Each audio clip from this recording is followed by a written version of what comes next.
እኔ ሁሉ ጊዜ ስለምገኝ አንተ አትገኝም ያለውን አማራጭ አይደለም ስምህን ጠርቶ ለመታወቅም ስለሚፈልግ እንትኑን እንጠብቅለት በዛው ገባል። ይሄ አንድም ከዳዋችንም እንትን አንጻር ስለሆነ ማለት ነው። ተቀበለው ኦኬ በለው አስተዋውቀው ስምህን ተዋወቀው ሐሳቡን ጠይቀውና በዛ መልኩ ብትመልስለት ጥያቄውን ብዬ ነው። አይ ተውኩ ችግር የለውም እንተዋወቃለን ችግር የለውም ለመታወቅ ፈለገ ማለት ነው። ግን ጥያቄ ሲጠይቅ ያው መልስ ተሰጠዋለህ ማለት ነው። ኡስታዝ ከቲም ጥያቄን አቅርብና ኡስታዝ መልሱን ይመልስላል ኢንሻአላህ። እኔም አለው ኡስታዝ ጊዜያችንን እንጠቀም ብለን ነው እንድንጠቀም ፈለኩኝ ነው። ቀጥል ከቲም ጥያቄን አቅርብ። ምናልባት ብዙ ሙስሊም ጓደኞቼ ጋር ውይይት እናደርጋለን እና አንድ ጥያቄ የፈጠረብኝ ነገር ምናልባት በእስልምና አስተምሮ ሁሉም ሰው ፓራዳይስ ወይም ገነት ከመግባቱ በፊት በሲኦል ነው የሚያልፈው የሚለው ነገር እውነት ነው ከእስልምና አስተምሮ አንጻር ወይስ ሰው የሚፈጥረው ወሬ ነው?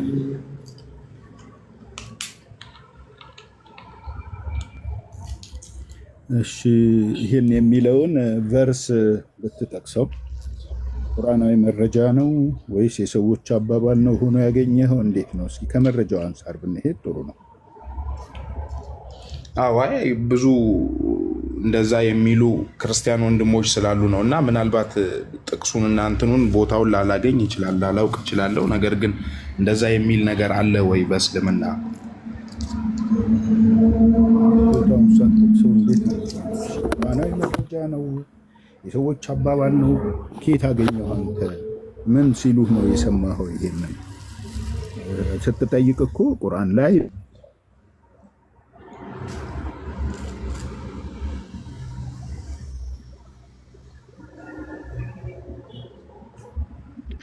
ኡስታዝ ድምጽ ተቋርጧል።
እስኪ ተመልሻለሁ አለሁ ኦኬ طيب አሁን የጠየቀው ጥያቄ ብዙ ጊዜ በተደጋጋሚ የሚጠየቅ ጥያቄ ነው። እኔ ምናልባት ከምን አንፃር ነው ልጠይቅ ያሰብከው? የቁርአኑን ቨርስ ቦታውን አውቀህ ሆነው ወይስ የሰዎችን አባባል ብቻ ነው የሰማኸው ለማለት ነበረ። ቦታውን ቨርሱን እስኪ ንገረኝ ያልኩት ለዛ ነበር። ኤኒዌይ ሱረቱ መርየም ላይ ነው ያለው። ቁርአን ምዕራፍ 19 71ኛው አያ ላይ ነው ያለው የሱ ጥያቄ። ወኢን ሚንኩም ኢላ ዋሪዱሃ ካነ ዐላ ረቢከ ሐትመን መቅድያ ይላል። ከእናንተም ወደ እርሷ ወራጅ እንጂ አንድም የለም፣ መውረዱም ጌታ የፈረደው ግዴታ ነው ይላል። እዚህ ጋር ወዴት ነው መሄድ ያለብን? ወደ ተፍሲር እንሄዳለን ማለት ነው። ተፍሲር ጋር ሄደን እናይና እንመጣለን ወደ መልሱ። ሱረቱ መርየም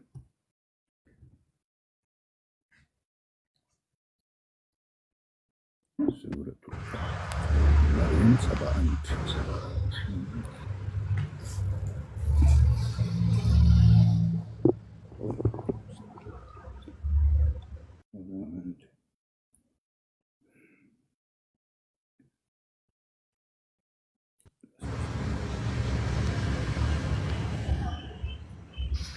ኡስታዝ አለ እኔን ከሆነ አለው وإن منكم إلا واردها كان على ربك حتما مقضيا وما منكم أيها الناس إلا سيركب فوق الصراط علامة كان هذا الهدي قضاء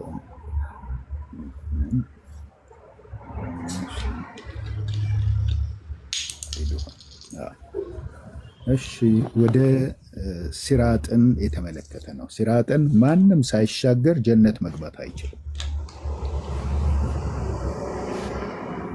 ሲራጥን የሚመለከት ነው። ሲራጥ ማለት ወደ ጀነት መሻገሪያ ኸይር የሰራውን ቢሆን እንደየ ደረጃው የሚሻገረው በፍጥነት የሚሻገር አለ፣ በዝግመት የሚሻገር አለ፣ እጅግ በጣም በቀስታ የሚሻገር አለ። እዛው ላይ ደግሞ አዛብ ያለበትም አለ፣ ቅጣት ያለበት ማለት ነው። ይህን ለመግለጽ ነው። ከቲም አለ አለው እና ሲራጥን ነው። ሲራጥን ሳይሻገሩ ጀነት መግባት የለም። ይሄ ነው ሐሳቡ ባጭሩ። ኦኬ እንጂ ሲኦል የሚባል አይደለም ማለት ነው። አይደለም እንዴ? ሲኦል ማለት ሁሉም አማኙም ከሃዲም ሁሉም እዛ ላይ ወርዶ ይገባል ሲኦል የሚል እንትን ነው ያስከው ሐሳብ ነው። እንደዛ ነው የተረዳኸው። ምናልባት ሰዎችም ሲናገሩ ሰምተህ ከሆነ ማለት ነው።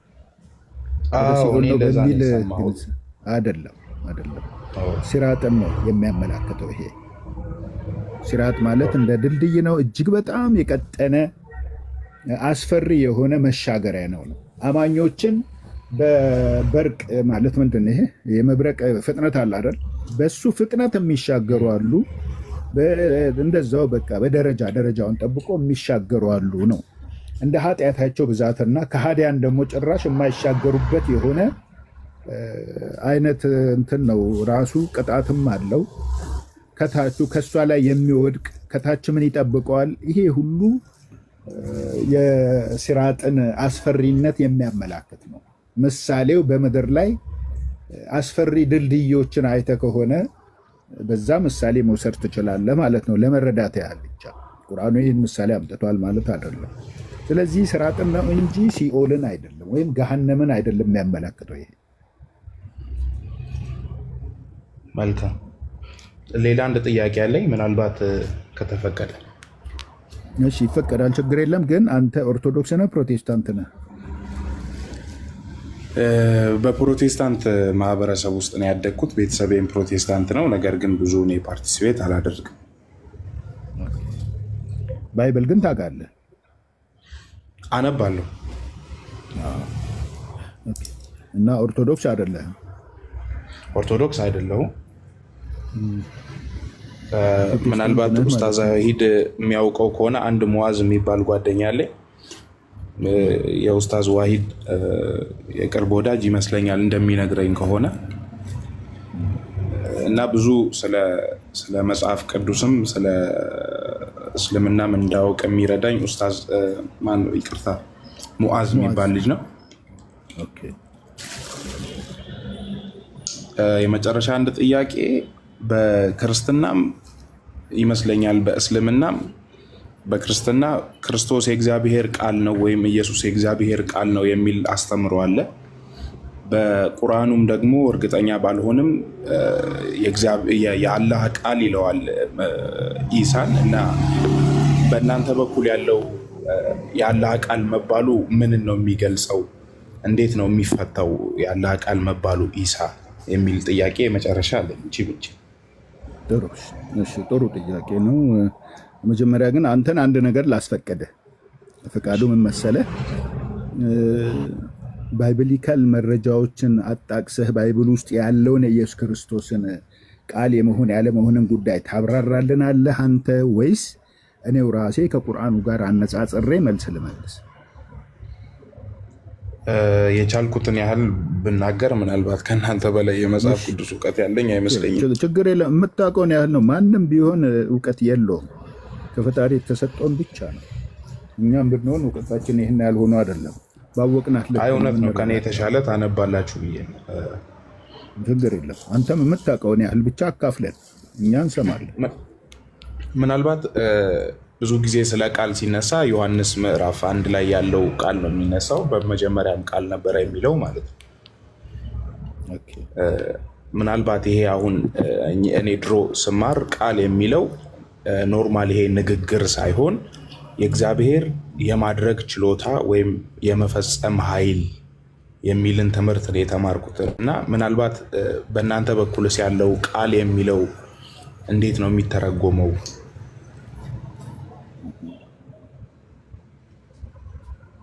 ኦኬ እና ጨረስክ ሐሳብህን?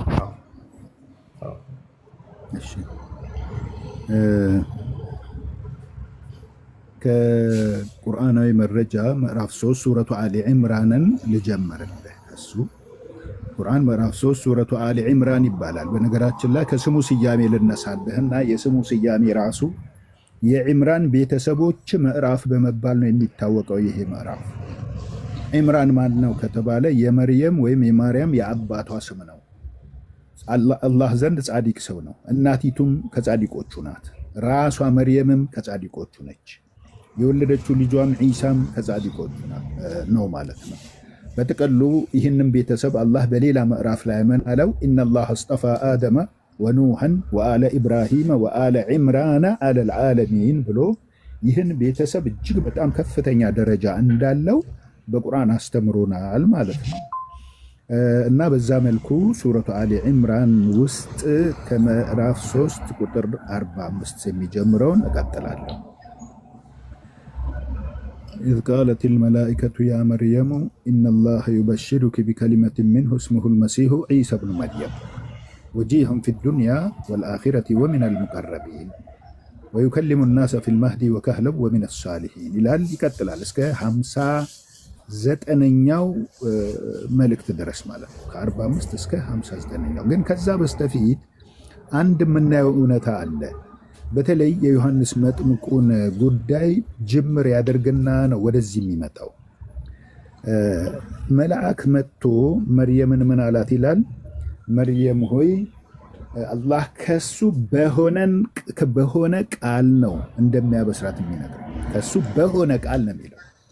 አላህ ከሱ በሆነ ቃል ብዙ መልእክትን አውርዷል። ለቀደምት ነብያትም እንደዚሁ በመልእክት በቃሉ ነው መልእክቶችን የሚያስተላልፈው ወደ ነብያቶች በመልአኩ ጅብሪል አማካይነት ወደ ኢብራሂም፣ ወደ ሙሳ፣ ወደ ዳውድ፣ ወደ ነብዩ መሐመድም እንደዛው።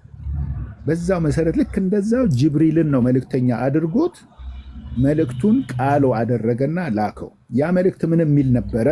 ያ መርየሙ አንቺ መርየም ሆይ ኢነላህ ዩበሽሩኪ አላህ ያበስርሻል ቢከሊመት ምንሁ ከሱ በሆነ ቃል ነው የሚያበስርሻል። እስሙሁ አልመሲሁ ዒሳ ብኑ መርየም ስሙ አልመሲህ ዒሳ የመርየም ልጅ በተባለ ወጂሃን ፊ ዱንያ ወልአኺረቲ ወሚን አልሙቀረቢን በምድር ላይም ሆነ በወዲያኛው ዓለም ወደ አላህ ቀራቢ ከሆኑት ከጻድቃኖቹ ከባለሟሎቹ በሆነ ልጅ ያበስርሻል አላት ይላል።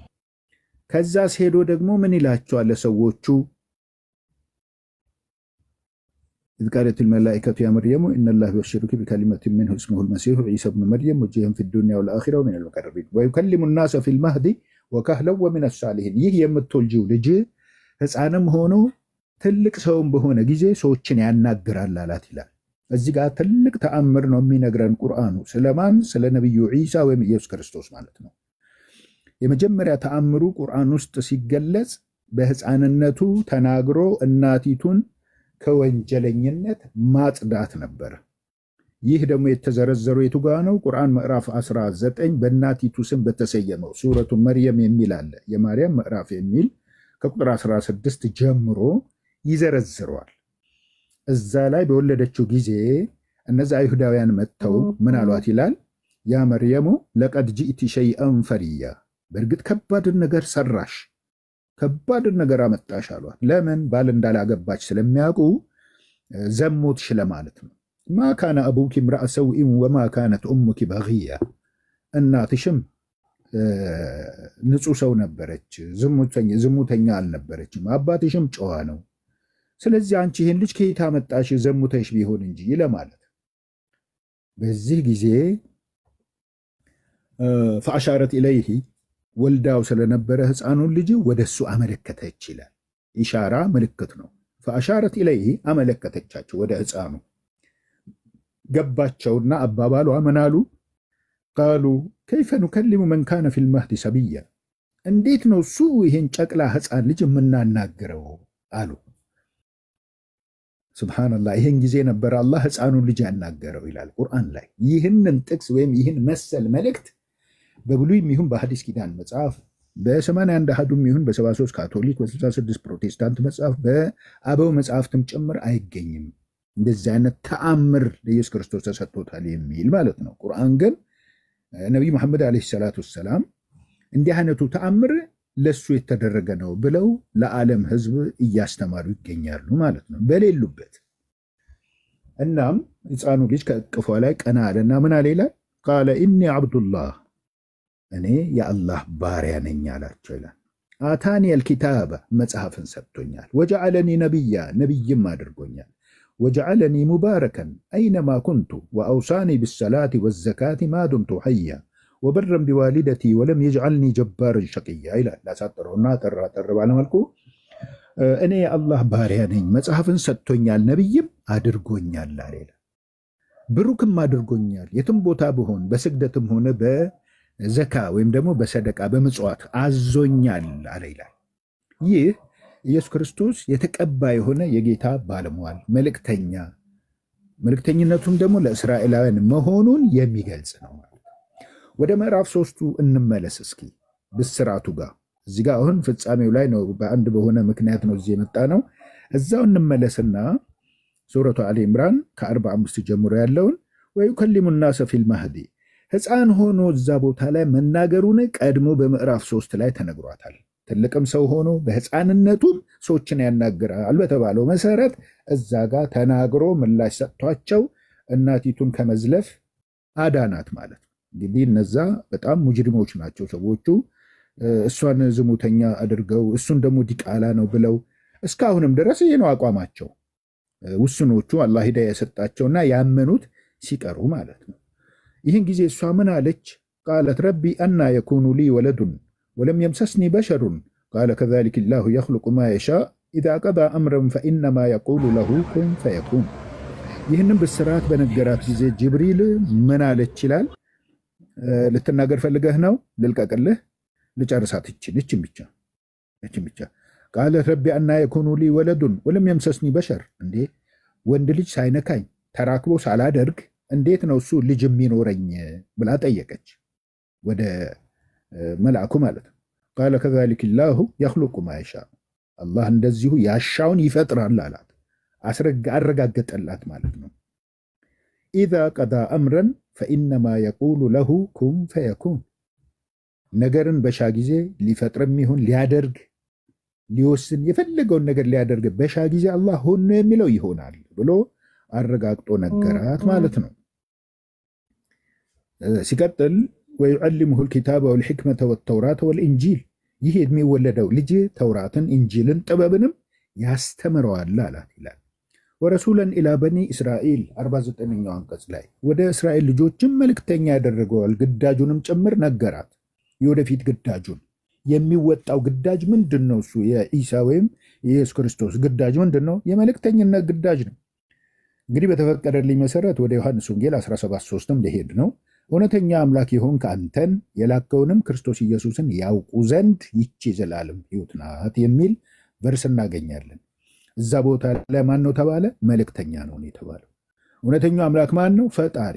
እሱን ለዚህ ያበቃው ያለ አባት እንዲወለድ ያደረገው እሱ ራሱ ከፈጠራት ከእናቱ የፈጠረው የሆነው አላህ ይህን በዚህ መልኩ ግልጽ አድርጎ እንዳስቀመጠው ነው የምንረዳው ማለት ነው። ኢኒ ቀድ ጅእቱኩም ወረሱለን ኢላ በኒ እስራኤል አኒ ቀድ ጅእቱኩም ቢአየት ሚን ረቢኩም፣ እኔ ከጌታችሁ ዘንድ በተአምር ወደ እናንተ መጣሁኝ። አኒ አኽሉቁ ለኩም ሚነ ጢኒ ከሀይአት ጠይሪ ፈአንፉኹ ፊህ ፈየኩኑ ጠይረን ብኢዝኒላህ፣ እኔ ለእናንተ ከጭቃ እንደ ወፍ ቅርጽን እሰራለሁ ወይም እፈጥራለሁ፣ ከዚያም እፈልበታለሁ፣ በአላህ ፈቃድም ወፍ ይሆናል አላቸው ይላል። ፈአንፉኹ ፊህ ፈየኩኑ ጠይረን፣ ጠይር ማለት በራሪ ወፍ ማለት ነው።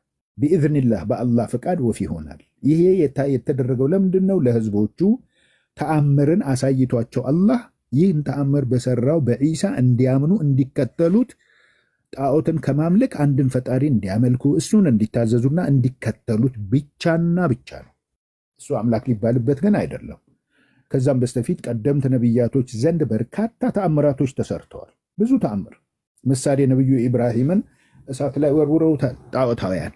ያችን እሳት ግን አላህ ምን አላት? ያ ናሩ ኩኒ በርደ ወሰላመን አላ ኢብራሂም ብሎ በራድ ሁኚ፣ ሰላማዊት ሁኚ፣ ምቹ ሁኝለት ለኢብራሂም ብሎ እሳቱ ነዶ እስከሚያበቃ አመድ እስከሚሆን ጊዜ ድረስ ኢብራሂም እዛው ቦታ ላይ በደስታ ነበረ ተቀምጦ የነበረው ወይም ቆይቶ የነበረው ማለት ነው። ይሄ አንዱ ሌላው ተአምር ነው።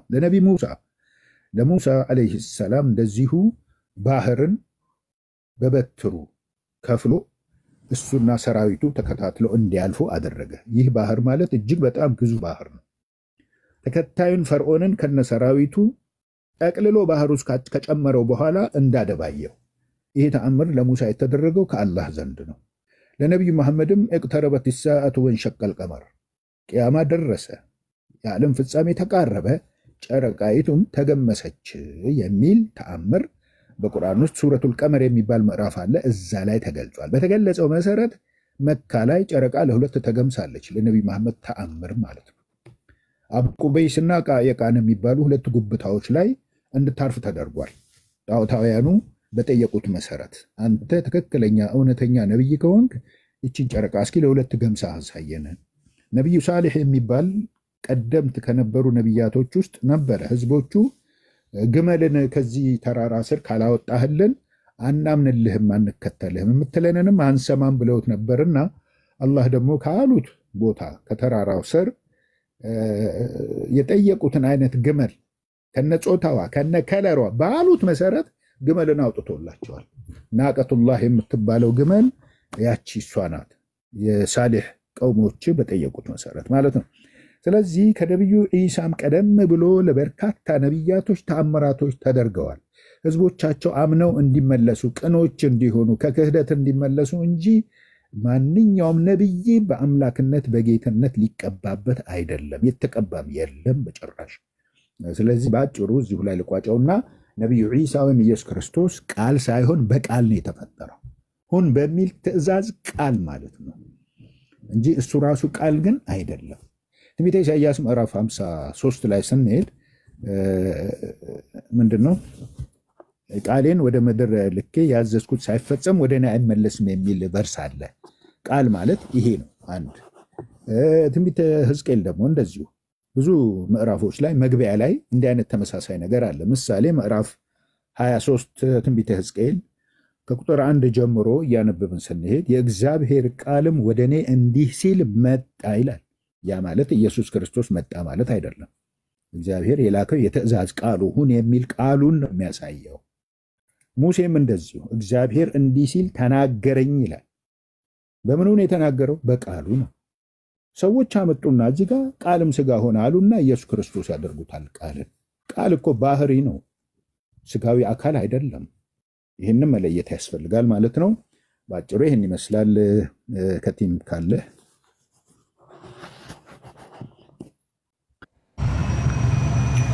በጣም አመሰግናለሁ። በእውነት ምንም ማለት በቃ እስኪ ወደ ወሂድ ላሻግረህ። ጀዛኩሙላህ ኸይራን። እኔ በዚሁ እሺ፣ መልካም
የመጨረሻ አንድ ጥያቄ የመጨረሻ እንኳን ባይሆን አንድ ጥያቄ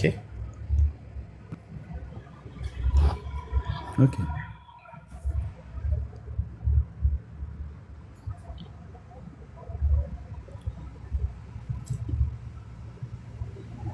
ይሰማል ይቻላል ከቲም ቀጥል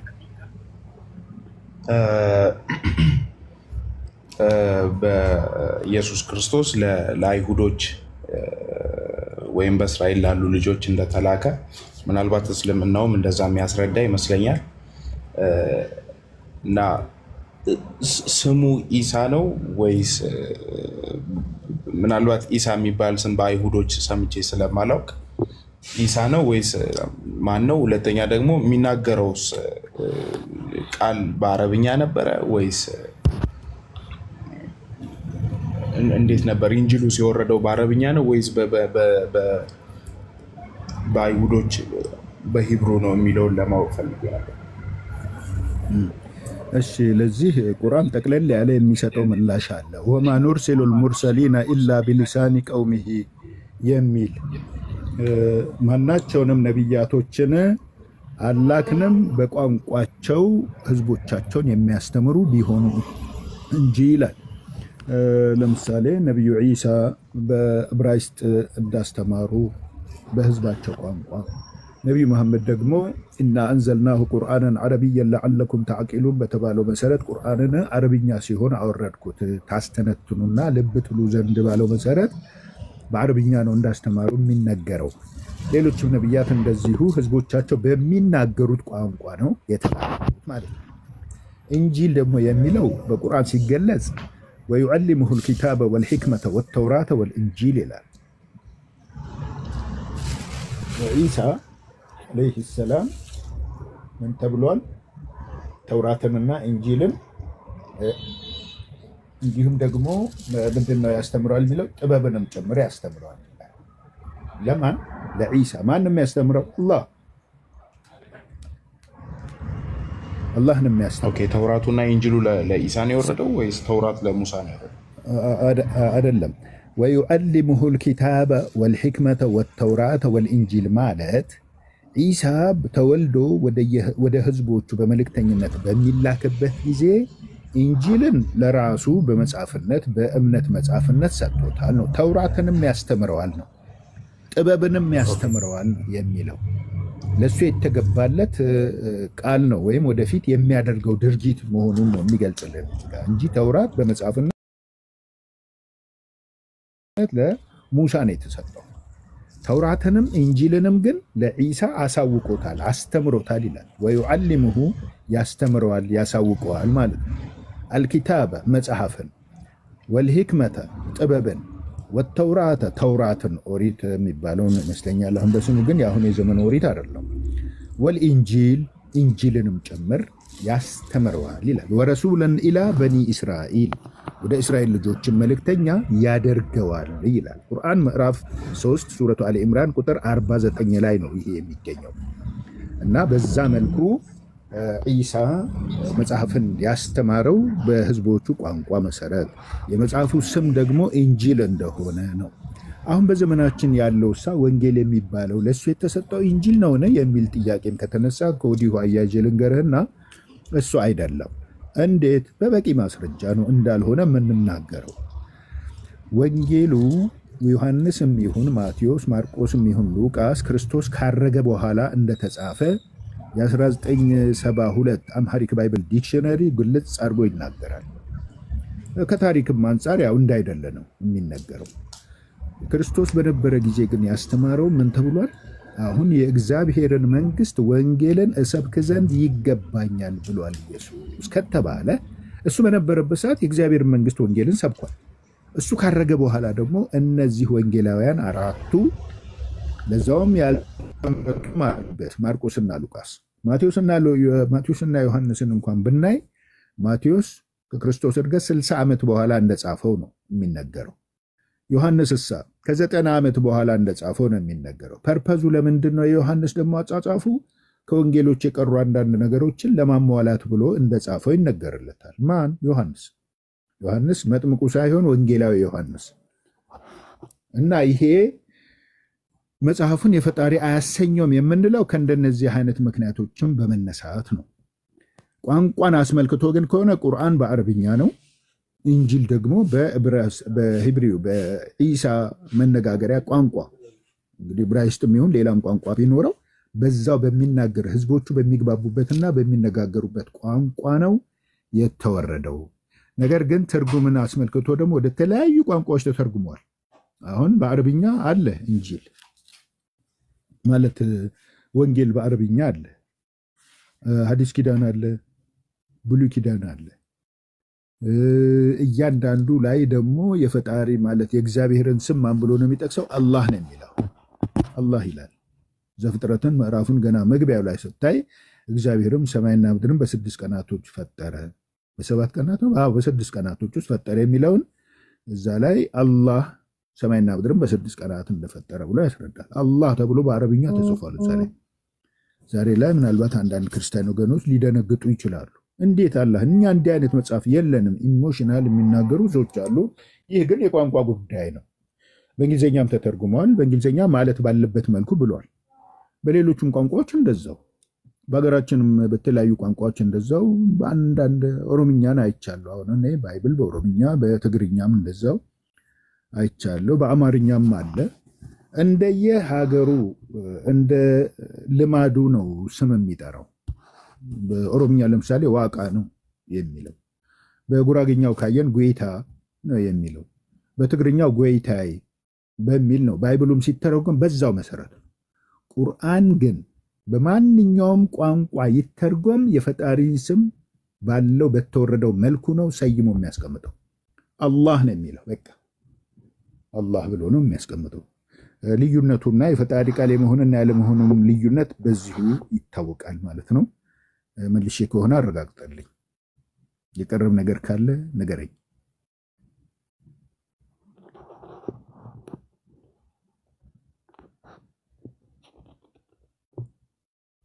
ከቲ ማለት ወይስ እኔ አልሰማም?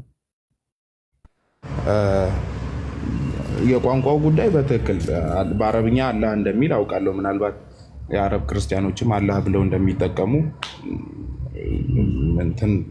ይህንን አውቃለሁ።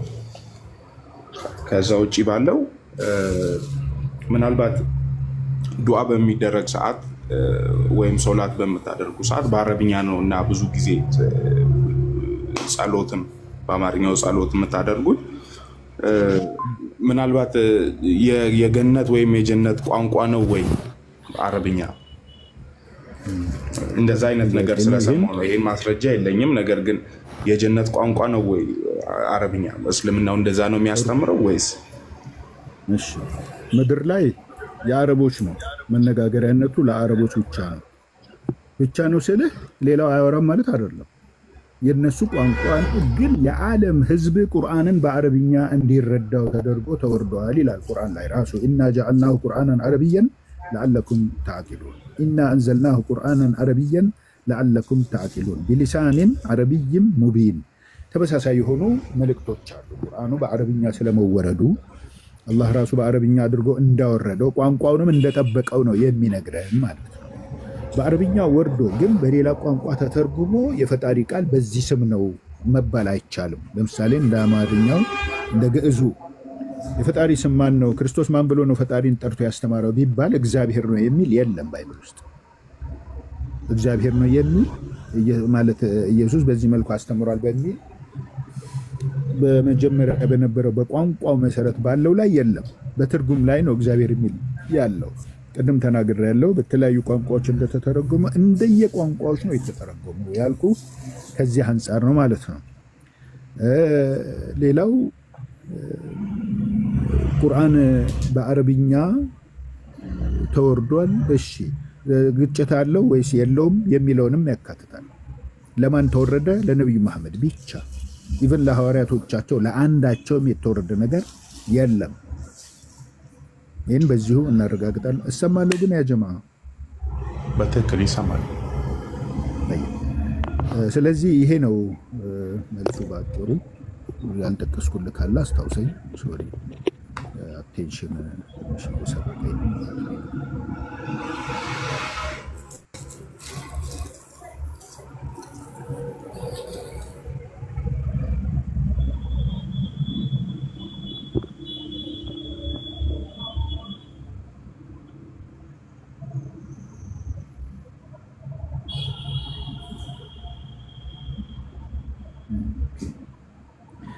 እሺ ከቲ መልሻለሁ ሁሉንም የቀረ ካለ ንገረኝ። ምናልባት ኢየሱስ ክርስቶስ ወይም ኢሳ አላህ ወደ ራሱ እንዳስነሳው ይናገራል እና ምናልባት በዘመን ፍጻሜ ጊዜ ወይም በፍርድ ቀን ጊዜ ተመልሶ ይመጣል ወይ? የሚመጣ እስከሆነ ደግሞ ሊፈርድ ነው ወይስ ምን ለማድረግ ነው የሚመጣው? በፍርድ ቀን የሚመጣበት ምክንያት ምናልባት ከእስልምና አስተምሮ አንፃር خير ቁርአን ምዕራፍ 4 ሱረቱ ኒሳ ከቁጥር 156 እስከ 159 ድረስ ባለው ላይ وبكفرهم وقولهم على مريم بهتانا عظيما ይላል። በክህደታቸው እነዛ አይሁዳውያኑ ማለት ነው። በነገራችን ላይ ሁሉም ሳይሆኑ ጥመትን የተከተሉ አይሁዳውያን ላይ ነው ፎከስ የሚያደርገው። وبكفرهم وقولهم على مريم በጥመታቸውም ሆነ በንግግራቸው በመርየም ላይ በቀጠፉትና እብለትን በተናገሩት ምክንያት ተረገሙ ይላል። وقولهم አሁንም በሌላ ንግግራቸው ተረገሙ። ምን ባሉበት? ኢና ቀተልና المسيح عيسى ابن مريم رسول الله የመርየም ልጅ አልመሲህ ኢሳን ገደልን በማለታቸው ተረግመዋል አለና ወማ ቀተሉሁ ወማ ሰለቡሁ ውሸታቸውን አጋልጦ አልሰቀሉም አልገደሉትም አለ። ወላኪን ሹብህ ለሁ ነገር ግን በወቅቱ የሰቀሉት የገደሉት ሰው ኢሳን መስሏቸዋል። በተመሳሰለባቸው ሁኔታ በተመሳሰለባቸው ማለት አላህ መሳሰለባቸው የሚል ወሬ አይደለም እናወራው። አሁን እዚህ ጋር እነሱ በሰዓቱ ኢሳ ማለት ኢሳን የመሰላቸውን ሌላ ሰው ሰቅለዋል። እዚች ላይ ብዙ ጊዜ አንድ የሚነሳ ጥያቄ አለ ከክርስቲያን ወገኖች ማለት ነው። ምን ተብሎ ነው የሚነሳው? ያ የተሰቀለው ሰው ተመሳስሎ ማን ነው እሱ ይሉናል። እያወራን ያለነው ስለ ኢየሱስ ወይም ስለ ኢሳ ነው የምናወራው እንጂ ስለ ሌላ ሰው አይደለም። ማንም ይሁን እኛ አይመለከተንም። እሱ በሰዓቱ መስሏቸው ሌላን ሰው ሰቅለዋል ተባለ። አው ተባለ አለፈ خلاص። አላህ የዛን ሰውዬ ስም ከና አያት አልጠቀሰልንም፣ እኛም አንጠቅስም። እከሌ ነው ብለን እናወራ። ነገር ግን ለክርስቲያኖች አንድ ግልጽ የሚሆን ነገር ግን ምን ነግራቸው ነገር አለ። ምንድነው እሱ ከተባለ ኢየሱስን አሳልፎ የሰጣቸው አስቆሮታዊ ይሁዳ ወደ መነሻ ይመለሳሉ ኢንሻአላህ። አስቆሮታዊ ይሁዳ አሳልፎ በሰጣቸው ጊዜ እሱ በወቅቱ የት ሄደ? ኢየሱስን እንዲሰቅሉ በ30 ብር አሳልፎ ሰጥቷቸዋል ይላል። 30ውን ብር ለካህናት አለቆች ወስዶ ንጹህ እንደማሳልፌ በመስጠቴ በድያለሁ አለ ይላል። ሌላ ቦታ ላይ ራሱን ደግሞ ሄዶ ታንቆ ሞተ ይላል። ሌላ ቦታ ላይ ደግሞ ባፍጢሙ ተደፍቶ ሆዱ ተተርትሮ አንጀቱ ተዘርግፎ ሞተ ይላል። ሁለት አይነት ዘገባ ነው ያለው እዚህ ጋር። ለማንኛውም ይሄ እንዳለ ይሁንና በወቅቱ ግን ይሁዳ የት ሄደ የት ገባ ነው? ማን ሰቀለው? ማን ገደለው? በሰዓቱ እሺ፣ ይሄን እንደ ጥያቄ ነው የምናቀርብ። አንተ የግድ መልስልኝ ማለት አይደለም፣ እንድትይዘው ፈልጌ ነው። እና ወደ ቁርአናችን ስንመጣ በረፈአሁ ላሁ ኢለይሂ ይላል። በሰዓቱ ተመሳሳይ ሆነ ሌላ ሰውን የገደሉት ካልን ኢሳ የት ሄደ ለሚለው ጥያቄ ቁርአን አስቀድሞ ምላሽ ሰጥቷል። ምን ብሎ? በረፈአሁ ላሁ ኢለይሂ አላህ ወደሱ አነሳው ነው የሚለው። ኢለይሂ ማለት ወደሱ አነሳው፣ ወዴት? ከፍታ፣ ወደሱ ከፍ አደረገው። እሺ ወካነ አላሁ ዐዚዘን ሐኪማ አላህ አሸናፊ ጠቢብ ወይም ጥበበኛ የሆነ አምላክ በመሆኑ ኢሳን ሳይሰቀል ሳይገደል ወደ ሰማይ አንስቶታል ነው። አሁን ወዳለበት ስፍራ አንስቶታል። እስቲል ሰማይ ላይ ይገኛል። ነብዩ መሐመድ የስተቀደመውን ቁርአን አስተምሯል። ኢነከ መይቱን ወኢነሁም መይቱን በማለት አንተም ሟች ነህ ተከታዮች ሌሎችም ይሞታሉ ብሎ አላህ ያላቸውን አስተምሯል። እኔ አልሞትም አድርጋለሁ እኔም የሚል የለም ቁርአን ላይ። ምክንያቱም እውነታ ነው፣ የፈጣሪ ቃል መሆኑን መለያው አንድም በዚህ ነው። ስለዚህ መጨረሻው ዘመን ላይ ይመጣል ወይ? አዎ። ኢቭን የሚመጣበትን ቦታ የሚወርድበትን ስፍራ አወራረዱን ጭምር ነው ነብዩ መሐመድ በትንቢት የተናገሩት። ትንቢትን አላህ የገለጠለትና እንዲናገር ያዘዘው ካልሆነ በቀር ማንም ሰው ትንቢትን ትንፍሽ ብሎ መናገር እንደማይችል ኢስላማዊ አስተምሮት ያስተምራል። ስለዚህ የት ይወርዳል አሉ? ዲመሽቅ ደማስቆ ላይ እንደሚወርድ በመላእክት ታጅቦ እንደሚወርድ ምድር ላይ ከወረደ በኋላ የሚሰራቸውን ስራዎች ሁሉ በዝርዝር አስቀምጠዋል። ደጃል የተባለን ከሃዲ አንድ አይናማ ብቻ ሂጃዝ ላይ የሚነሳውን ዘሩ የአዳም ዘር የሆነን መዲናንና መካን እንደማይዘልቅና እንደማይዳፈር የተነገረት የሆነን ፍጡር ይህን ትልቅ ከሃዲን ፍጡር ማንም ሊገድለው የማይችለውን ዒሳ እንደሚገድለው ይናገራል ትንቢቱ ማለት ነው። ሌሎችም የሚሰራቸው ስራዎች አሉ። ሰፋና ረዘም የሚል ታሪክ ነው ያለው እዛ ላይ። አዎ ዒሳ ይወርዳል፣ ነገር ግን ሊፈርድ አይደለም የወርደው። በማቴዎስ ወንጌል ምዕራፍ 7 ከቁጥር 21 እስከ 22 ባለው ላይ በሰማያት ያለውን የአባቴን ፈቃድ የሚያደርግ እንጂ ጌታ ጌታ የሚለኝ ሁሉ መንግሥተ ሰማይ አይገባም ከሚለው ጋር በተያያዘ በዛን ቀን ብዙዎች ጌታ ሆይ በስምህ አጋንንትን አላስለቀቅንም፣ በስምህ ትንቢትን አልተናገርንምን ይሉኛል። የዛን ጊዜ እናንተ አመፀኞች ከእኔ ራቁ ብዬ እመሰክርባቸዋለሁ ነው የሚለው። ኢቭን ኢየሱስ መስካሪ መሆኑን የተናገረ እንጂ ፈራጅ መሆኑን አልተናገርም። ፈራጅ ሌላ እንዳለ ነው የሚናገረው። ስለሱ የሚመሰክር ደግሞ ሌላ ወገን እንዳለ ነው የሚናገረው። እኔ ስለ ራሴ በመሰክር ምስክርነቴ እውን አይደለም ወይም በቂ አይደለም የሚል ጥቅስም እናገኛለን ባይብል ውስጥ ማለት ነው። ስለዚህ በዚህ መልኩ ቁርአን ላይ አዎ ዒሳ ተመልሶ እንደሚመጣ የተወሰነለትን ጊዜያቶች ቆይቶ በነቢዩ መሐመድ ሸሪዓ ኖሮ እንደሚሞትም ይገልጻል ትንቢቱ ማለት ነው። ወዲያኛው ዓለም ላይም ቀርቦ ይጠየቃል አላህ ዘንድ። እንደሚጠየቀው ኢዝ ቃለ አላሁ ያ ዒሳ አአንተ ቁልተ ሊናስ ኢተኺዙኒ ወኡሚየ ኢላሀይን ሚን ዱኒላህ፣ አንተ የመርየም ልጅ ዒሳ ሆይ ያኔ ምድር ላይ በነበርክበትና ህዝቦችን በምታስተምርበት ጊዜ እኔንም ሆነ እናቴን ከአላህ ሌላ አማልክቶች አድርጋችሁ ያዙን፣ እኛን ተገዙ፣ ለእኛ ስገዱ ብለሃል ወይ ብሎ ህዝቦቹ ፊት አቁሞ ይጠይቀዋል። ይህንን አላህ አዋቂ ሆኖ ነው የሚጠይቀው። ምድር ላይ ራሱ መስክሮለታል አላህ ምን ብሎ? ቁርአን ምዕራፍ 5 ሱረቱል ማኢዳ ቁጥር 72 ላይ ለቀድ ከፈረ الذين قالوا إن الله هو المسيح ابن مريم وقال المسيح يا بني إسرائيل اعبدوا الله ربي وربكم إنه من يشرك بالله فقد حرم الله عليه الجنة ومأواه النار وما للظالمين من أنصار ብሎ አስተምሯል ብሎ አላህ ነው ለዒሳ የመሰከረለት። በእርግጥ ካዱ እነማን? ዒሳን የመርየምን ልጅ አላህ ማለት ፈጣሪ ማለት እሱ ነው ያሉ ሰዎች ከሃዲያን ናቸው አለና ወቃለ አልመሲህ፣ ነገር ግን አልመሲህ ያስተማረውም ሆነ ያለው ያ በኒ እስራኤል እናንተ የእስራኤል ልጆች ወይ እዕቡዱላህ ረቢ ወረበኩም፣ አላህን ተገዙት የኔንም የእናንተንም ጌታ የሆነውን አላህን በብቸኝነት ተገዙት።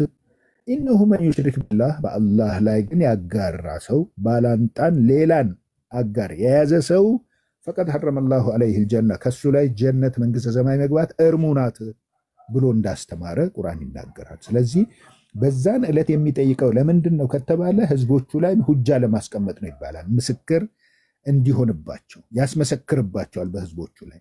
እነሱ ዝም ብለው በደመ ነፍስ እሱም ጌታ ነው እናቲቱም አማላጅ ናት ብለው ሲገዟቸው ነበር። ማርያምንም ታማልዳለች እየተባለ ኢየሱስንም አማላጅ ነው እየተባለ በእግዚአብሔርና በሰው መካከል አንድያ አንድ አለ እሱም ሰው የሆነ ክርስቶስ ኢየሱስ ነው የሚለውን የአንደኛ ጢሞቴዎስ ምዕራፍ 2:5 ጥቅስ በመርህ በማድረግ ማለት ነው። ስለዚህ ሁለቱንም አንተንም ሆነ እናትህን ከአላህ ሌላ ተገዙ ብለሃል ወይ? ሱብሃንአላህ ምን ይላል የዛን ጊዜ ሲመልስ? ቃለ ሱብሃነክ፣ ጥራት ይገባህ ጌታዬ ሆይ ማ የኩኑ ሊ አን አቁለ ማ ለይሰ ሊ ቢሐቅ፣ ይህንን ንግግር መናገር ለእኔ በጭራሽ አይገባኝም። ኢን ኩንቱ ቁልቱሁ ፈቀድ ዓሊምተህ፣ ብዬም ከሆነ በእርግጥ አውቀሃል፣ አንተ አዋቂ ነህ። ተዕለሙ ማ ፊ ነፍሲ፣ እኔ ዘንድ ያለውን ሁሉን ነገር ታውቃለህ። ወላ አዕለሙ ማ ፊ ነፍሲካ፣ አንተ ዘንድ ያለውን ግን አንድም ነገር አላውቅም። አይደለም ሶስቱም አንድ ናቸው ለመባል ቀርቶ ራሱ አብ ነው የሰውን ስጋ ቀምቶ ለብሶ ምድር የመጣው ለመባል ቀርቶ አብ ወልድም ማን ነው እግዚአብሔር ወልድም እግዚአብሔር መንፈስ ቅዱስ እግዚአብሔር አብም ሶስቱም አንድ ናቸው ለመባል ቀርቶ አንተ ዘንድ ያለውን በጭራሽ አላውቅም፣ እኔ ዘንድ ግን ያለውን ሁሉን ነገር አንተ አዋቂ ነህና መስካሪ አንተ ነህ ይልና ኢነከ አንተ ዓላሙል ጉዩብ፣ አንተ የሩቅን ሚስጥር ሁሉ አዋቂ ነህና ይላል ኢሳ።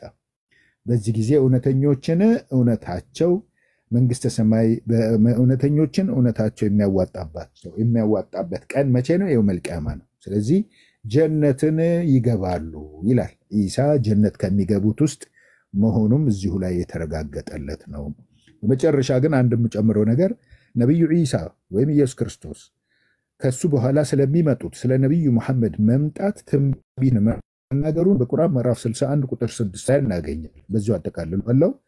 وإذ قال عيسى ابن مريم يا بني إسرائيل إني رسول الله إليكم مصدقا لما بين يدي من التوراة ومبشرا برسول يأتي من بعد اسمه أحمد فلما جاءهم بالبينات قالوا هذا سحر مبين إلى የመርየም ልጅ አልመሲህ ኢሳ እናንተ የእስራኤል ልጆች ሆይ እኔ ከበፊት ያለውን ተውራትን ማረጋገጥላችሁ ሲሆን የማን ቃል በመሆኑ የፈጣሪ ቃል በመሆኑ የሙሳም ነብይነት የአላህ መልእክተኛ የመሆኑን እውነታ የምመሰክር ወይም ደግሞ የማረጋግጥ ከሱ ያለፈ ስለሆነ ማረጋገጥ ነው እሱን ያለበትና ያእቲ ሚን ባዕድ እስሙሁ አሕመድ ومبشرا برسول يأتي من بعد اسمه أحمد كان يبو على دمو بميمتاو ملكتنيا سمو أحمد بتبالو ملكتنيا دمو يما بسراتشو سهونة ودنانتي تلاقي الله ملكتنيا بلوال يلا نبي عيسى سلا نبي محمد ممتاتم بيتناقرال ይህንን ጉዳይ ለነገሩ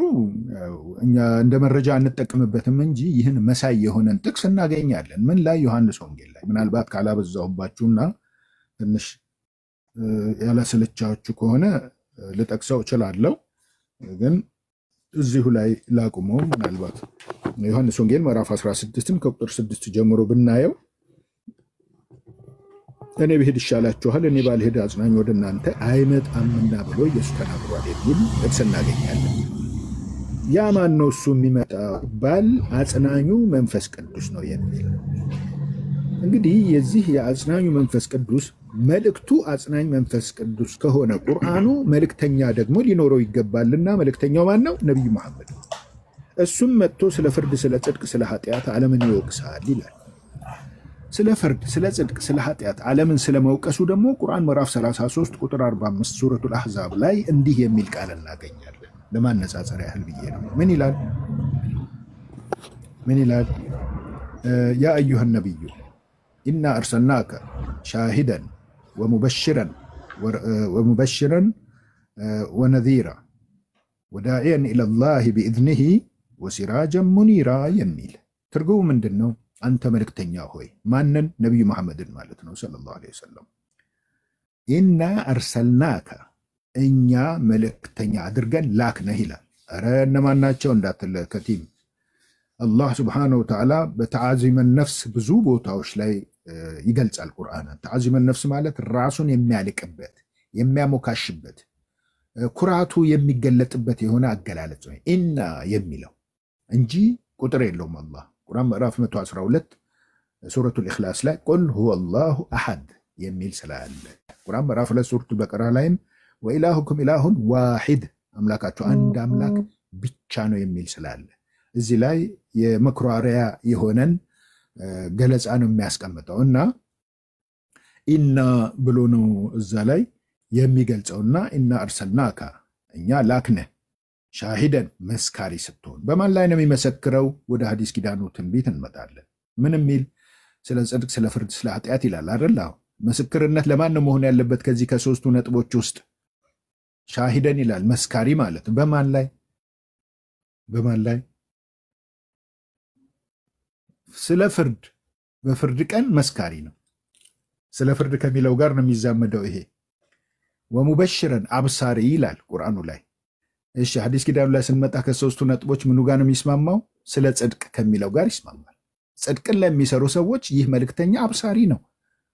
ወበሽር الذين آمنوا وعملوا الصالحات أن لهم جنات إلى آخره አብስራቸው እነዛን ያመኑትን መልካም ስራ የሰሩትን ባሮችን አብስር ብሏል ቁርአን ላይ። ስለዚህ ይህ መጪው የሆነው አጽናኝ የተባለው መልእክተኛ አብሳሪም ነው፣ አስጠንቃቂም ነው፣ መስካሪም ነው። ሻሂደን መስካሪ ነው በትንሣኤ በፍርድ ቀን። ሙበሽረን አብሳሪ ነው ምድር ላይ መልካምን ለሚሰሩ ለአማኞች።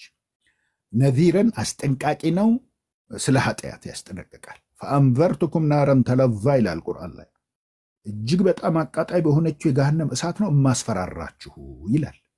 አዎ ዛሬ ምድር ላይ የካደ አመፀኛ የሆነ ሁሉ ንስሐ ሳይገባ ወደ ፈጣሪው ሳይመለስ ወይም ወደ ተፈጠረበቱ እስልምና ሳይገባ ቢሞት የጀሃነም ሰለባ ለመሆኑን ማረጋገጫ ነው ማለት ነው። ራሱ የቁርአን መልእክት ግልጽ የሆነ ማረጋገጫ ነው ያለው።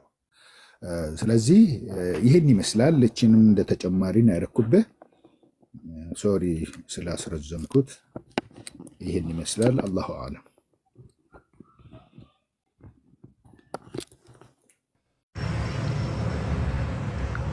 ምናልባት ካልተሳሳትኩኝ ኢየሱስ ራሱ ስለ ነቢዩ መሐመድ መምጣት ተናግሯል ብለህ ነበርና መጽሐፍ ቅዱስ ላይ ስለ ነቢዩ መምጣት የሚያስረዳ አለ ከዘዳግም 18:18 ውጪ?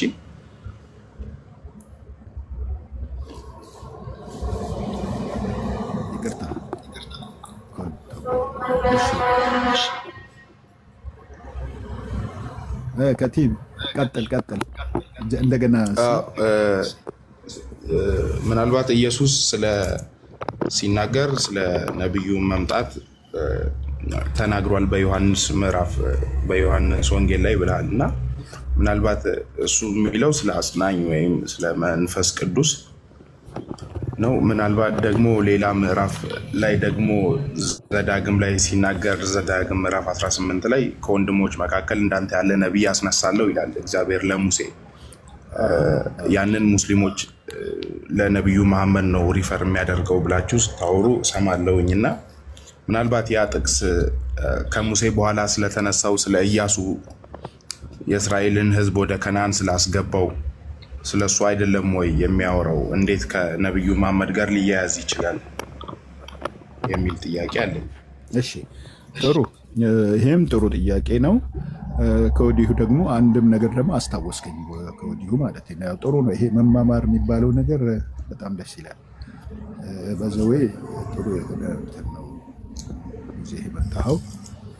በመጀመሪያ አጽናኝ የሚለውን ለመንፈስ ቅዱስ ነው ይሉታል አልክ። አዎ ይላሉ ብዙዎቹ እንደዛ ነው የሚሉት። ነገር ግን ለመንፈስ ቅዱስ እንዳልሆነ ግልጽ የሆኑ የባይብል መረጃዎች አሉ። ትንቢተ ኢሳይያስ ምዕራፍ 40 ቁጥር 1ን ብታየው አጽናኑ ሕዝቤን አጽናኑ ይላል አምላካችሁ ይላል። እነማንን ያላቸው ካልን እንደው እኔ ጋር ትንሽ መብራት ሁኔታ ችግር አለ ባይብልን ለማንበብ፣ ከዚህ ላይ ደግሞ ለማውጣት ያስቸግራል። ቦታው ላይ እንሂድና አንድ ጊዜ እስኪ የተከፈተልኝ እናያለን። ኤኒዌይ አጽናኑ ሕዝቤን አጽናኑ ይላል አምላካችሁ ይላል። ማንን ነው ያለው? ማንስ ነው ያለው የሚለውን ስናይ ባዩ እግዚአብሔር ነው። ኢሳይያስ ማለት ነው። ምዕራፍ 40 ቁጥር 1 ላይ ትንቢተ ኢሳይያስ ምዕራፍ 40 ቁጥር 1 ላይ እሺ ከፍቼዋለሁ። አጽናኑ ሕዝቤን አጽናኑ ይላል አምላካችሁ። ኢማጂን እዚህ ጋር ያዘዛቸው ወገኖች ሰዎች መሆናቸውን እንረዳለን። ለኢየሩሳሌም ልብ ተናገሩ፣ የተቀጠረችበት ወራት እንደተፈጸመ ኃጢአቷም እንደተሰረየ ከእግዚአብሔርም እጅ ስለ ኃጢአቷ ሁሉ 2 እጥፍ እንደተቀበለች ወደ እርሷ ጩሁ አለ። ጮኸቹ እነማን ናቸው? መንፈስ ቅዱሳን ወይስ ሰዎች? የአዋጅ ነጋሪ ቃል የእግዚአብሔርን መንገድ በምድረ በዳ ጥረጉ፣ ለአምላካችንም ጎዳና በበረሃ አስተካክሉ። ሸለቆ ሁሉ ከፍ ይላል፣ ተራራውና ኮረብታውም ሁሉ ዝቅ ይላል። ጠማማውም ይቃናል፣ ስርጓጎጡም ሜዳ ይሆናል። የእግዚአብሔርም ክብር ይገለጣል፣ ሥጋ ለባሹም ሁሉ በአንድነት ያየዋል። የእግዚአብሔር አፍ ይህን ተናግሯልና። ስለዚህ እንዲጮሁ የተባሉት ሰዎች ናቸው እንጂ መንፈስ ቅዱስ አይደለም። ከላይ ምን ብሎ ነው የጀመረው? አጽናኑ ሕዝቤን አጽናኑ ይላል አምላካችሁ። አጽናኙ ማን ነው? አሁን እዚህ ጋር ሰዎች ናቸው፣ ጻድቃን ነቢያትም ሊሆኑ ይችላሉ። ስለዚህ ከኔ በኋላ ሌላ አጽናኝ ይሰጣችሁ ዘንድ አብን እለምናለሁ ያለው ኢየሱስ ክርስቶስ ደግሞ በሉቃስ ወንጌል ምዕራፍ 2 ቁጥር 25 ጀምሮ ያለውን ስታይ ምን ይላል? ስምዖን የሚባል ሰው ነበረ በኢየሩሳሌም። ማርያምና እጮኛዋ ዮሴፍ ኢየሱስን በ12 ዓመቱ እንደ ሀገሩ እንደ አይሁድ ልማድ ወደ ጻድቅ ሰው ይዘውት ይሄደው ነበር። ለምን? ሊያስባርኩት። ከዛ በስተፊት ግን ይሄ ማን ነው ስምዖን የሚባለው ሰው በነገራችን ላይ እንደ ቂሰሰል አንቢያ ወደ እስላማዊ የተሆነው ታሪክ ስትመጣ ሸምዖን ይባላል። ይህ ሰው ስምዖን ይላል ባይብሉ ላይ ደግሞ እሱ የእስራኤልን መጽናናት ይጠባበቅ ነበር ተብሏል። በዚህ ጊዜ ማርያምና ዮሴፍ ኢየሱስን ያው ከብዙ ቆይታ በኋላ ይዘውት ሄዱ። መንገድ ላይም የሆነ እክል ገጥሟቸው ነበር። ኢየሱስ ቀርቶባቸው ነበር። ወደኋላ የሚላለ ሙሉ ቀን ያህል ተጉዘው ተመልሰው ሄደው አገኙት። ከዛ በኋላ ሄዱ ስምዖን ጋር ደረሱ። ስምዖን ጋር ሲደርሱ ስምዖን አየው ኢየሱስን። ወደ እሱ አስጠግተው አቀፈውና ወደ እግዚአብሔር ጸለየ ይላል። ምን ብሎ ጸለየ? አሁን ባሪያህን እንዳሻህ ልታሰናብተው ትችላለህ፣ ዓይኖቼ የሕዝብህን ማዳን አይተዋልና አለ። ስለዚህ የእስራኤልን መጽናናት ይጠባበቅ ነበር ስምዖን። ሲጠባበቅ የነበረው ስምዖን ኢየሱስን ሲያይ የእስራኤልን መጽናናት አረጋገጠ። ኢየሱስ ምንድን ነው እዚህ ቦታ? አጽናኝ ነበረ። ኢሳይያስ ላይ ምን አገኘን? አጽናኞች ሰዎች ነበሩ። ኢየሱስ ደግሞ እዚህ ጋር አጽናኝ ነበረ። በኋላ ወደ ዮሐንስ ወንጌል 16 ስትመጣ ደግሞ ከእኔ በኋላ ሌላ አጽናኝ ይሰጣችሁ ዘንድ መንፈስ ቅዱስ ነው ለሚለው ደግሞ ከኢየሱስ ክርስቶስ በፊትም መንፈስ ቅዱስ ነበረ። መንፈሴን በሕዝብ ሁሉ ላይ አፈሳለሁ ብሏል እግዚአብሔር የሚልም አለ። እግዚአብሔር መንፈስ ቅዱስ ከኢየሱስ ጊዜ ነው እንደጀመረው አይደለም። ከኢየሱስ በኋላ ነው እንደመጣ የሚባለው አይደለም። በፊትም ነበረ። መንፈስ በሁለት ይከፈላል። በጽድቅ የሚያዝ መንፈስና በኃጢአት የሚያዝ መንፈስ ወይም ደግሞ በእርኩስና በቅዱስ ተብሎ በሚለይ መልኩ ማለት ነው። ስለዚህ እዚህ ጋር አጽናኝ የሚለው ወይም አድቮኬት በሚል በእንግሊሽ ትራንስሌሽን ላይ በተቀመጠው መሰረት ያለው ሰዎችን እንጂ መናፍስትን አይደለም።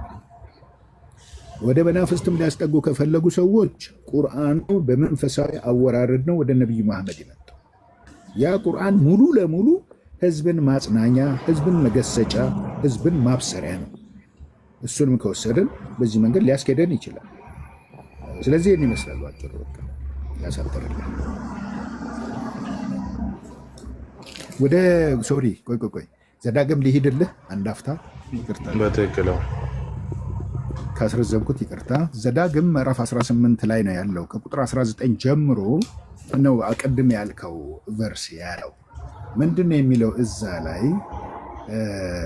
ምንድነው? ከወንድሞቻቸው መካከል እንዳንተ ያለ ነቢይ አስነሳላቸዋለሁ፣ ቃሌንም በአፉ አደርጋለሁ፣ ያዘዝኩትንም ይነግራቸዋል። በስም የሚናገረውን የማይሰማውን ወይም የማይቀበለውን እኔ እበቀልለታለሁ ነው የሚለው። ማን ነው? ሶሪ ኦሪት ዘዳግም ምዕራፍ 18 ከቁጥር 19 ጀምሮ ያለው እስከ 22 ስታነበው የማይፈጸምን ትንቢት የሚናገረን አትስሙ፣ እስከዛ ድረስ ማለት ነው። እዚህ ጋር አሁን እንዳንተ ያለ ነቢይ አስነሳለሁ ያለው ሙሴን ከሆነ ሙሴን የሚመስለው ነቢይ ኢያሱ ሳይሆን ነቢዩ መሐመድ ነው መባል ያለበት። ምክንያቱስ ኢያሱ ከዛም በፊት ከሙሴ ጋር አብሮ ሲሰራ ነበር። ኢያሱ ሙሴን አይመስልም በጭራሽ። አብሮ ሲሰሩ የነበሩ ናቸው። አስነሳለሁ ሲል በዛን ሰዓት ኢያሱ ነበር። ከኋላው የሚነሳው ሌላ ነቢይ ነው መሆን ያለበት። ለኢያሱም እኮ ሊሆን ይችላል፣ ይሄማ ያከራክረናል የሚባልም ከሆነ የሚገላግለን አንድ ጥቅስ አለ። ምንድን ነው ጥቅሱ? እዛው ኦሪት ዘዳግም የመጨረሻው ምዕራፍ 34ኛው ምዕራፍ ቁጥር 10 ላይ ስንሄድ ገላጋይ ጥቅስ እናገኛለን። እግዚአብሔርን ፊት ለፊት እንዳወቀው እንደ ሙሴ ያለ ነቢይ ከዚያ ወዲህ እስራኤል ምድር ላይ አልተነሳም ይላል። ባይብል ይዘህ ከሆነ ከቲም ተሰለጠነው ይችላል። ስንት ላይ? 34 የመጨረሻው ምዕራፍ ቁጥር 10 ላይ እግዚአብሔርን ፊት ለፊት እንዳወቀ እንደ ሙሴ ያለ ነቢይ ከዚህ ወዲህ በእስራኤል ዘንድ አልተነሳም። እንደ ሙሴ ያለ ነቢይ ከዚህ ወዲህ በእስራኤል ዘንድ አልተነሳም። ከዚያ ወዲህ በትክክል ከዚያ ወዲህ። ስለዚህ ኢያሱን ነው የምትለኝ ከሆነ ኢያሱም እስራኤል ምድር ላይ ነው ያለው። አቤት ምን አልከኝ? ከዚህ እየጠበቅኩ በትክክል። ስለዚህ ለኢያሱ ነው የሚል ጭራሽ አንዲትም ቃልም መናገር አንችልም ማለት ነው። እና ወዴት ነው የሚወስደን? እንደ ሙሴ ያለው ነቢይ አንደኛ እስራኤል ምድር ላይ ካልተነሳ የተነሳ ለሚለው ጥያቄ መልስ የሚሰጠን ቁርአን ብቻ ነው። የተነሳ አረብ ምድር ላይ መካ ላይ መዲና እና መካ ላይ የቁርአኑ መልእክቶች ወርደዋል። ሁለቱ ከተሞች ላይ መልእክተኛው ለዓለማት ህዝብ ተልከዋል። ለዓለማት ህዝብ ነው የተላኩት። ቁርአን ምዕራፍ 21 ላይ እንደተገለጸው ወማ አርሰልናከ ኢላ ረሕመተን ሊልዓለሚን በሚለው መልኩ ማለት ነው። ትንቢተ ኢሳይያስ ምዕራፍ 29 ቁጥር 12 ላይ ደግሞ መጽሐፍንም አንብብ ብለው በሰጡት ጊዜ እኔ ማንበብ አላውቅም ይላቸዋል ይላል። ኢዝሂ አነው ይሄን ያደረገው መዝሙረ ዳዊት ምዕራፍ 84 ኢሳይያስ 29 12 ተሳስቼ ከሆነ አርሙት ወንድሞች፣ እዚህ ያላችሁ እህቶችም ሆናችሁ ወንድሞች። ትንቢተ ኢሳይያስ ምዕራፍ 29 ቁጥር 12 ማለት ነው። መጽሐፍን አንብብ ብለው በሰጡት ጊዜ እኔ ማንበብ አላውቅም ይላቸዋል የሚለው። እስኪ አገኘኸው? ልክ ነኝ? ከ11 ጀምሮ ልሂድ። ኦኬ። ራእዩን ሁሉ እንደታተመ መጽሐፍ ቃል ሆኖባቸዋል። ማንበብንም ለሚያውቅ ይህን አንብብ ብለው በሰጡት ጊዜ እርሱ ታትሞአልና አልችልም ይላቸዋል። ደግሞም መጽሐፍን ማንበብ ለማያውቅ ይህ አንብብ ብለው በሰጡት ጊዜ እርሱ ማንበብ አላውቅም ይላቸዋል። አላውቅም ይላቸዋል። የስ እሱን ነው ላመጣል የፈለግኩት።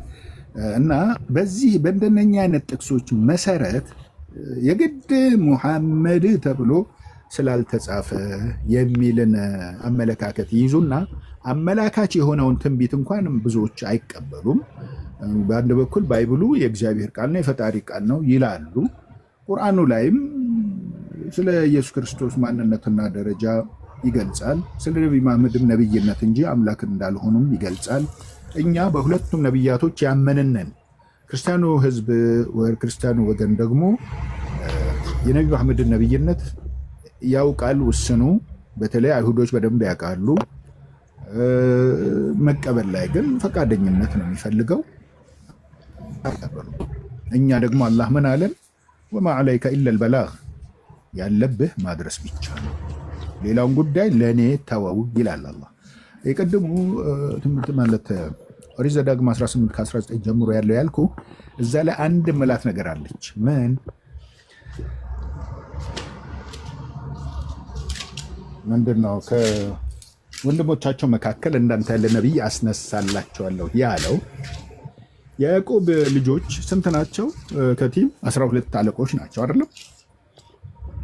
ወንዶቹ 12፣ ንፍታሌም፣ ጋድ፣ ይሳኮር፣ ይሁዳ፣ ቢንያም እነኝን ቆጥሮ 12 ናቸው። ለነገሩ ልጆቹን በሙሉ እንቁጠር ካልክ 11 ወንዶችና አንዲት ሴት ናት። እና ግን ይሁን ወንድሞቻቸው እነማን ናቸው ወደሚለው እንሂድ። የኢስማኤል አረብ ምድር ላይ የተወለዱት 12ቱ አለቆች ለያዕቆብ ልጆች ወንድሞች ይሆናሉ አይሆኑ? ይህ ቤተሰብ ወንድማማች ነው አይደለም? በትክክል ለያዕቆብ ኢስማኤል አጎት ነው። የኢስማኤል ልጆች ለያዕቆብ ልጆች ወንድሞቻቸው ናቸው። ስለዚህ ከወንድሞቻቸው መካከል እንዳንተ ያለ ነብይ አስነሳለሁ ሲባል ቀጥታ ትንቢቱን ወደ ነብዩ ኢብራሂም እንወስደዋለን። ነብዩ ኢብራሂም ማለት የነብያት አባት ነው፣ የእምነትም አባት ተብሏል። ባይብል ላይ፣ ቁርአን ላይ ኡመተን ቃኒት ተብሏል፣ ህዝብ ተብሏል። ኢተኸዘ አላሁ ኢብራሂም ኸሊላ ተብሏል። አላህ በወዳጅነት የያዘው ሰው ነው። አላህ ውዴታውን ሰጥቶታል ይላል። እና በቁርአን ምዕራፍ 2 ከቁጥር 127 ጀምሮ ምን እናገኛለን? አምላካችን አላህ ሱብሓነሁ ወተዓላ የኢብራሂምን 3 ጸሎቶች ተቀብሎ እንደ ትንቢትም ፈጽሟቸዋል። በተለይ አንደኛው ጸሎት ትንቢትም ሆኖ ተፈጽሟል። ምን የሚል? ረበና ወብዐት ፊህም ረሱለን ሚንሁም የትሉ ዐለይሂም አያቲከ ወዩዐልሙሁም አልኪታበ ወልሒክመተ ወዩዘኪሂም ኢነከ አንተል ዐዚዙል ሐኪም የሚለው። ጌታችን ሆይ፣ በነገራችን ላይ በዚህ አጋጣሚ ይህን ጸሎት ያደረጉት ይህ አሁን የዓለማት ሙስሊሞች በአጠቃላይ ዳይሬክሽን አድርገን ወደምንሰግድበት የሆነው ካዕባን፣ ያንን መስጅድ ማለት ነው። ካዕባን ቂብላ አድርገን የምንሰግደውን ግንባታውን ከመሰረቱ ከፍ ያደረገው ኢብራሂም ከበኩር ልጁ ኢስማኤል ጋር ነው። ታሪኩ ይህንም ያስረዳል። በዚህ ጊዜ ግንባታውን ከፍ አድርገው ባጠናቀቁ ጊዜ ያደረገው ጸሎት ነው። ረበና ተቀበል ሚና ብሏል። ተቀበለን ጌታችን ሆይ ይህን መልካም ስራም ብሏል። ረበና ወጅዐልና ሙስሊመይን ለከ ብሏል። ጌታችን ሆይ ለአንተ እጅ እግራችንን የሰጠን ሙስሊሞች ታዛዦች ሙስሊሞችም አድርገንም ብሏል። ወሚን ዙርየቲና ኡመተን ሙስሊመተን ለከ ወአሪና መናሲከና ወቱብ ዐለይና ኢነከ አንተ ተዋቡ ረሂም ብሏል። ከዘሮቻችንም ሙስሊም አድርግ ብሏል። ከዛ ሶስተኛው ላይ ከዘራችን ነቢይን አስነሳ፣ ያንተን መጽሐፍ የሚያነብላቸው መልእክትህን የሚያደርስላቸው የሚገስጻቸው የሆነ ነቢይ አስነሳ ብሎ ጸልዮ ነበር ኢብራሂም። ያንን ትንቢቱንና ጸሎቱን ዘመናትን ተሻግሮ ከዛችው ካዕባ ሰፈር ጸሎቱ በተደረገባት መንደር ላይ ነብዩ መሐመድ እንዲወለዱ አላህ ፈጠረ ማለት ነው። ነብዩ መሐመድን ፈጠራቸው፣ ተወለዱ። እዛችው ሰፈር ላይ በነብይነት ተቀቡ። ይሄ የነቢ ኢብራሂም ጸሎቱም ተፈጻሚነትን አግኝቷል፣ ትንቢቱም ተፈጽሟል ማለትም ያስይዛል። ከነቢዩ ኢየሱስ ክርስቶስም ትንቢት ጋር ተያይዞ ለነቢ መሐመድ ነው። የዘዳግም 18-19 ጀምሮ ያለውንም ስናይ ከዚሁ ጋር ተመሳሳይነት አለውና ከወንድሞቻቸው መካከል እንዳንተ ያለ ነቢይ ያስነሳለሁ፣ ቃሌንም በአፉ አደርጋለሁ ይላል። ነቢ መሐመድ የተጻፈን አላነበቡም፣ ነቢየል ኡሚይ ናቸው ይላል ቁርአን ምዕራፍ 7 ሱረቱል አዕራፍ ከቁጥር 157 እና 158 ማለት ነው። 157 እና 158 ላይ የማይጽፍ የማያነብ ነብይ መሆናቸውን ይናገራል። ስለዚህ ቃላቸው ላይ እንዲናገሩና በቃላቸው እንዲመሰክሩ ነው የተደረገው።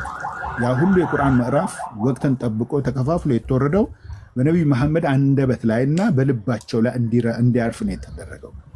በልባቸው ለማረፉ ሱረቱል አዕላ የሚባል የቁርአን ምዕራፍ ካነበብን ሰኑቅሪኡከ ፈላ ተንሳ የሚል እናገኛለን።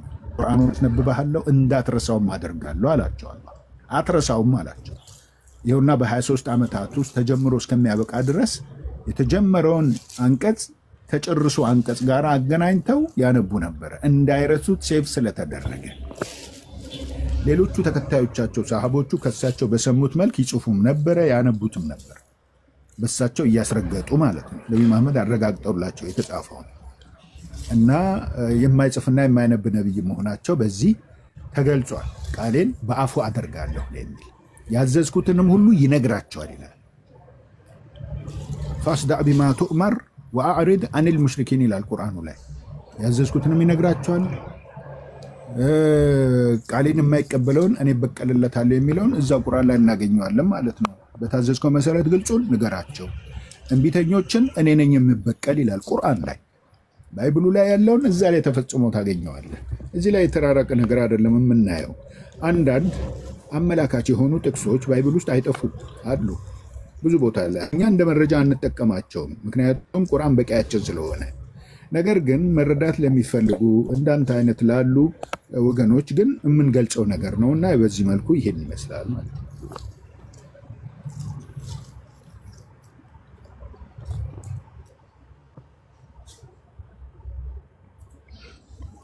በጣም አመሰግናለሁ። ነብዩ መሐመድንና እሺ ምንም አይደለ ከቲም እኛም በጥሩ ሁኔታና በጥሩ አፕሮች ከኛ ጋር ወቅተን ስላሳለፍክ ጌታ አላህ የተመሰገነ ይሁን። ለአንተም ደግሞ እኛ የምንወደውን ጀነት የምናገኝበትን መንገድ እንደሰጠን ለአንተም እንዲገልጥልንና እንዲሰጥህ ምኞታችንም ጸሎታችንም ነው።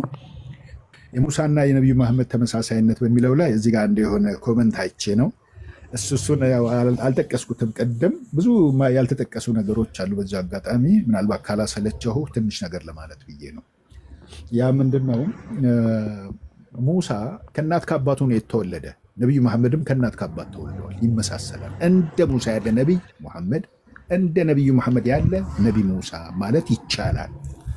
እንደገናስ ጦርነትን አካሂደዋል ሁለቱም። ነብዩ ዒሳም ኢየሱስ ክርስቶስ አልተዋጋም፣ ጦርነትን አላካሄደም። ነብዩ ዒሳ አልሞተም፣ እስቲል አለ ሰማይ ላይ። ነብዩ ሙሳም ነብዩ መሐመድም ሞተዋል፣ ሁለቱም ተቀብረዋል። እንዳንተ ያለ ነብይ ሲባል በብዙ ነገሮች ተመሳሳይነትን እንዳላቸው ለመግለጽ ነው ማለት ነው።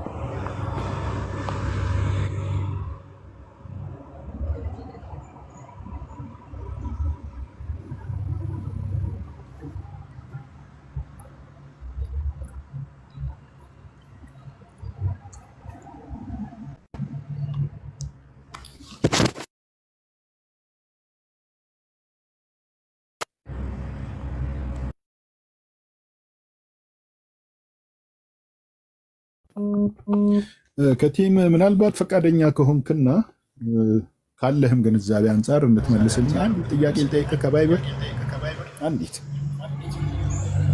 እሺ መልካም። እሺ ያቺ ጥያቄ ምን መሰለች? ብዙ ጊዜ ጠይቄያለሁ፣ ግን ብዙዎች የራሳቸውን የሆነ ምላሽ የሚያስቀምጡት ከግንዛቤ አንጻር ግን እኔ እስካሁንም መልስ የምጠብቅለት ጥያቄ ነው ማለት ነው። ማቴዎስ ቦታውንም ልንገርህና አንብበኸው እንድትነግረኝ ነው። ምዕራፍ 12 ከቁጥር 38 ጀምሮ እያየሁ ስትሄድ መምህር ሆይ ተአምርን አሳየንና ይበቃናል ሲሉት ይህ አመንዝራ ትውልድ ተአምራትን ይፈልጋል፣ ከነቢዩ ከዮናስ በቀር ተአምር አይሰጠውም። ዮናስ በአሳ ነባሪ ሆድ 3 ቀን ከ3 ሌሊት እንደቆየው የሰው ልጅን በምድር ልብ ውስጥ 3 ቀን ከ3 ሌሊት ይኖራል ይላል። ጥያቄ እዛ ላይ ነው። ቦታው ላይ ስደርስ ንገረኝ። እሺ 12 ስንት ላይ? ምዕራፍ 12ን ከፈትከው ከቁጥር 38 ጀምረ። እሺ እና ምንድን ነው የሚለው እዛ ላይ? መምህር ሆይ ነው ጌታ ሆይ ነው የሚለው። ተአምርን አሳየንና ይበቃናል። መምህር ምን ይላል? እና በዚያን ጊዜ ከጻፎችና ከፈሪሳውያን እሺ ቀጥል። ኦኬ። በዚያን ጊዜ ከጻፎችና ከፈሪሳውያን አንዳንዶች መለሱና መምህር ሆይ ከአንተ ምልክት እንድናይ እንወዳለን አሉ። እርሱም ግን መልሶ እንዲህ አላቸው፣ ክፉና አመንዝራ ትውልድ ምልክት ይሻል፣ ከነቢዩ ከዮናስ ምልክት በቀር ምልክት አይሰጠውም። ዮናስ በአሳ አንባሪ ሆድ 3 ቀንና 3 ሌሊት እንደነበረ እንዲሁ የሰው ልጅ በምድር ልብ ውስጥ ቀንና 3 ሌሊት ይኖራል። የነነዌ ሰዎች በፍርድ ቀን እያለ ይቀጥላል። እሺ በቃ ጥያቄ እዚችው ላይ ነው። ምናልባትም ጥያቄው 1 2 3 ጥያቄዎች ሊሆኑ ይችላሉ በዚሁ መካከል ላይ። የመጀመሪያው ጥያቄ ኢየሱስ ክርስቶስን ሰዎች ጌታ ነው፣ አምላክ ነው፣ ፈጣሪ ነው እያሉ በፍጡር በሆነው ዮናስ እንዴት ሊመሰል ቻለ የሚል ነው።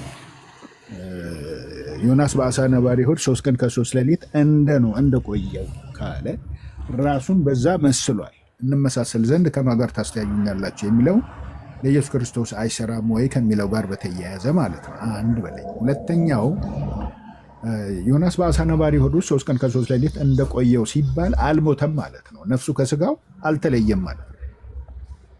እንደቆየው የሰው ልጅም በምድር ልብ ውስጥ 3 ቀን ከ3 ሌሊት ይኖራል። ይህ ማለት ኢየሱስን ሞቷል፣ ነፍሱ ከስጋው ተለይቷል ማለትን ያስይዛል። ሁለተኛው ጥያቄ ነው።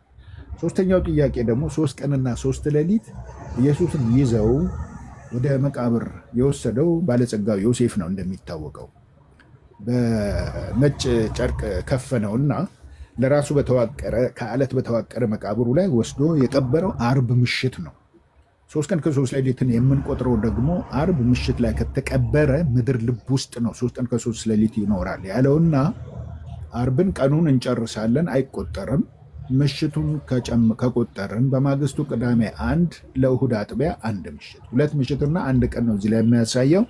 3 ቀንና 3 ሌሊት ከመቼ ጀምሮ ነው ተቆጥሮ 3 ቀን ከ3 ሌሊት የሆነው ነው? ላሳጥርልና ጥያቄዎች እነኚህ ናቸው።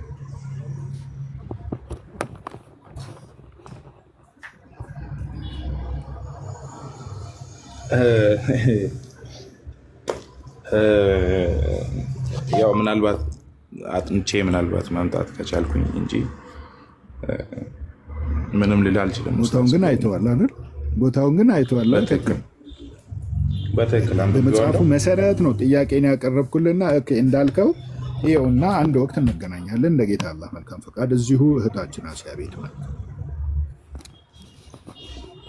እሺ በእውነት ቴንክ ዩ በጣም ምንም አይደል። እሺ ያ ጀማ ለነበረን ቆይታ አላህ የተመሰገነ ይሁን። እናንተም ቤቱን በዚህ መልኩ በኺድማ ለጠበቃችሁ እህት ወንድሞች ባረከላሁ ፊኩም። جعلني الله وإياكم من الذين يستمعون القول فيتبعون أحسنه. اللهم اهدنا الصراط المستقيم صراط الذين أنعمت عليهم من النبيين والصديقين والشهداء والصالحين وحسن أولئك رفيقا. وصلى الله وسلم وبارك على سيدنا محمد وعلى آله وصحبه وسلم.